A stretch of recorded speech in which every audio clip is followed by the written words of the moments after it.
I'm Dave, and this is Austin's Kamado Joe Masterclass. If you've ever cooked a ham and ended up with something dry and leathery, you know how disappointing that is. Or maybe you smoked a ham and no one would eat it because you used too much smoke. Today I'm going to show you how to cook a perfect honey-glazed ham on your Kamado Joe that's juicy, flavorful, and has just the right amount of smoke. We're going to use two key techniques: wrapping in foil to lock in moisture, and cooking with minimal smoke to avoid overpowering that sweet glaze. Let's get started. First, let's talk about the ham. I'm using a 6.5-pound bone-in pre-cooked ham. This is important. It's already cooked and it's already smoked, so we're really just heating it through and adding flavor. Now, you might be tempted to grab a spiral cut ham because it looks convenient, but I'm going to recommend against it. Those pre-cut slices dry out much faster during cooking because all the juices just pour out. A bone-in ham like this will be juicier. The bone also adds flavor and helps the ham cook more evenly. Before we fire up the Kamado Joe, let's make our honey glaze. This is very simple. You only need 3 ingredients. I'm using 8 ounces of honey, a 1/4 cup of packed brown sugar, and 2 tablespoons of Dijon mustard. The honey and brown sugar give you that sweet, sticky caramelization, and the Dijon adds a little tang and complexity. You don't want it all sweet. The balance is what makes this glaze work. I'm going to heat this in a small saucepan over low heat. You don't want to boil it, just warm it up enough so the honey and mustard blend together smoothly and the sugar melts. This will take about 3 minutes. Just stir it occasionally until it's well combined and pourable. I'm going to set this aside and heat it up a little bit when I glaze the ham in the last 15 minutes of cooking. I'm using lumped charcoal with no wood. Remember, this is a pre-cooked ham that has already been smoked. More smoke will overpower the delicate flavor of the ham and that sweet glaze we're going to add. The natural smoke from the lumped charcoal is more than enough. I'm setting up my Kamado Joe with the heat deflectors using the divide and conquer system. This creates a barrier between the fire and the ham, so I'll get that nice convection oven effect. Now here's a critical step. I'm placing a water pan below the grate right on top of the heat deflectors. This water pan serves 2 purposes. First, it adds moisture to the cooking environment, which will help keep the ham from drying out.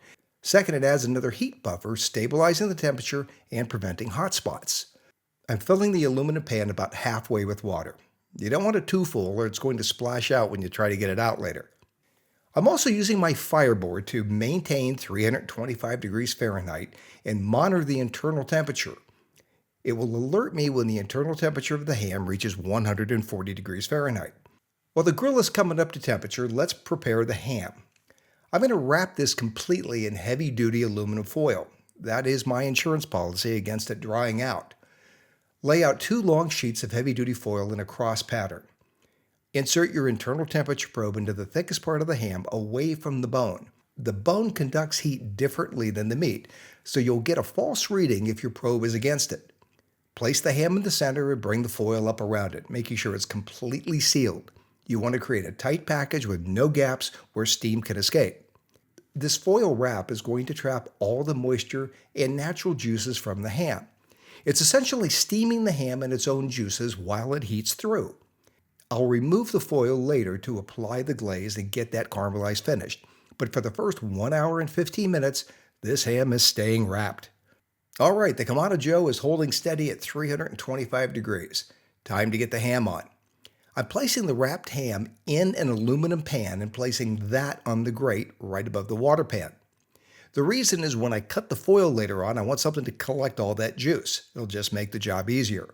Now I'll close the lid and talk about what's happening inside. For the next hour and 15 minutes, this ham is going to gently heat through. I'm targeting an internal temperature of 110 to 115 degrees Fahrenheit before I unwrap it. All right, I'm at an hour and 15 minutes and the internal temperature just hit 112 degrees. Carefully peel back the foil. There's going to be a lot of steam trapped in there, so watch your hands. I'm using a basting brush to generously coat the entire surface of the ham with the glaze. This glaze is going to caramelize and create a beautiful sticky crust. I'm going to leave the hand uncovered and close the lid. After 15 minutes, check your internal temperature. You're looking for 140 degrees Fahrenheit. Ah, look at that glaze. It caramelized beautifully. I've got this gorgeous glossy coating with some darker spots where the sugars have really set. I'm going to tent the ham loosely with foil and let it rest for 10 to 15 minutes. The resting period is important. It allows the juices to redistribute throughout the ham. If I sliced it too early, those juices are going to run all over my cutting board instead of staying inside the ham. Okay, the ham's rested. It's time to slice and serve. I'm using my boning knife to cut in around the bone. This will make it easier to remove the slices. Next, I will use my carving knife to slice 1/4 inch pieces. Look at how juicy this is. No dry, stringy meat here. Transfer your slices to a serving platter and use any extra glaze you have left over. You can just drizzle over the top for presentation. But honestly, the ham is already gorgeous. This is kind of a centerpiece that makes a holiday meal special. It looks impressive, it tastes amazing, and the best part, it was incredibly easy to make on the Kamado Joe. Wrap it in foil for most of the cook, use a water pan, and keep the smoke minimal, and you can get a ham that's juicy, flavorful, and beautifully glazed. And applying that honey-Dijon glaze in just the last 15 minutes gives you that beautiful caramelized finish. This technique works for any size bone-in ham. Just adjust your cooking time based on the weight. A good rule of thumb is about 10 to 12 minutes per pound for the unwrapped phase, then 15 minutes for glazing. I have some exciting news to share. I have a new ebook out called the Kamado Joe Owner's Handbook. It's your complete guide to mastering ceramic cooking with recipes, troubleshooting tips, and techniques like this one. Check out the link in the description and in the comments below. If you liked the video, let me know and hit that subscribe button. Check out my Kamado Joe 101 playlist for more tips and recipes right now.